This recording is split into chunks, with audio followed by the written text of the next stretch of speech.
নমস্কার, আজকে আমরা কথা বলবো অঞ্জন দত্তের ছবি ফাইনালি ভালোবাসা নিয়ে।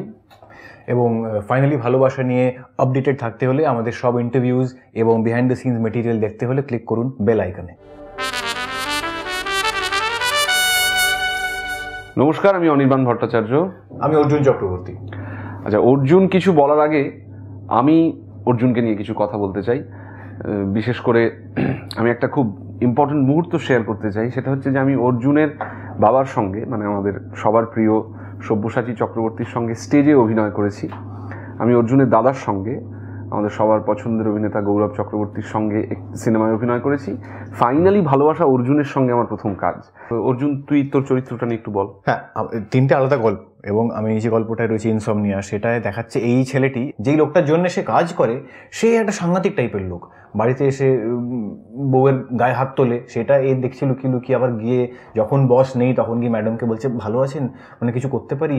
তো সেটা কি করতে পারে না পারে, সেটাই হচ্ছে তার গল্পের ক্লাইম্যাক্টিক জায়গা একটা। What is very important? শরীর। শরীর is so important and reflects. আমাকে নিয়ে পালাতে পারবে? আমার চরিত্র ফাইনালি ভালোবাসায় একজন টার্মিনালি ইল পেশেন্ট, যে HIV পজিটিভে ভুগতে ভুগতে প্রায় জীবনের শেষ প্রান্তে এসে দাঁড়িয়েছে। রজত, আমি মৃত্যুটাকে মেনে নিয়েছি। এরকম করো না, এরকম করো না। মরতে ভয় পাই না। এরকম কেন করছো তুমি ওটা নিয়ে? এবং অঞ্জনদা খুব খুব আদর করে, খুবই ব্যথা দিয়ে, নিজের সমস্ত এস্থেটিক্স দিয়ে এবং বেদনা দিয়ে সবকিছু দিয়ে এই চরিত্রটা লিখেছেন। মানে খুব ওয়েল রিটেন একটা ক্যারেক্টার। জীবনে করেছোটা কি? কিছু করিনি আমি। কিচ্ছু না। অর্জুন, অঞ্জনদাকে নিয়ে কিছু বল। আমার কাছে একটা ফ্যাসিনেটিং এক্সপিরিয়েন্স, তুই বল তোর শুনি। ওনার সঙ্গে কাজ করাটা ফ্যাসিনেটিং, কারণ ওনার অ্যাপ্রোচটা খুব অন্য ধরনের। ওনার ডিরেকশনে প্রথমবার কাজ করলাম ফাইনালি ভালোবাসা, এবং খুব ভালো লাগলো। খুব ইজি গোয়িং এক্সিকিউশনটা, মানে খুব একটা টেনশনের শুটিং হয়, যদিও যেহেতু তিনটে গল্প, এক একটা গল্পের ডিউরেশন কম, শুটিং খুব বেশি দিন ধরে নয়, সেটা একটা কারণ হতে পারে।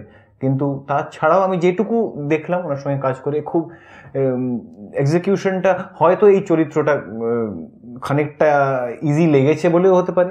এক্সিকিউশনটা আমার মনে হয়েছে খুব ইজি গোয়িং, খুব ইজিলি হয়েছে, এবং ওনার অ্যাপ্রোচ সবসময় ভালো লাগে। ব্যথা বেড়েছে। 8ই ফেব্রুয়ারি রিলিজ করছে আমাদের ছবি ফাইনালি ভালোবাসা। সবসময় আমরা একই কথা বলে থাকি, বাংলা ছবি, রিজিওনাল সিনেমা সাপোর্ট করুন, হলে এসে দেখুন, বন্ধু বান্ধব নিয়ে সব পরিবারে দেখুন। আমাদের বিশ্বাস এই অন্যরকমের একটা ছবি, অন্যরকম গল্প, নিশ্চয়ই ভালো লাগবে আপনাদের।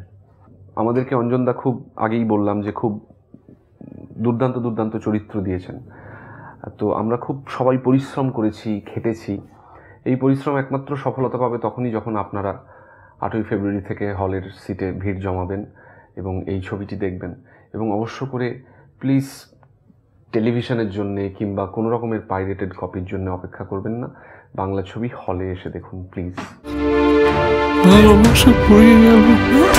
স্বীকার করেছো কখনো? আমাদের এই আড্ডা, আমাদের এই ছবি নিয়ে গল্প যদি ভালো লেগে থাকে, তাহলে অবশ্যই সাবস্ক্রাইব করুন সঙ্গীত বাংলার অফিসিয়াল ইউটিউব চ্যানেলে।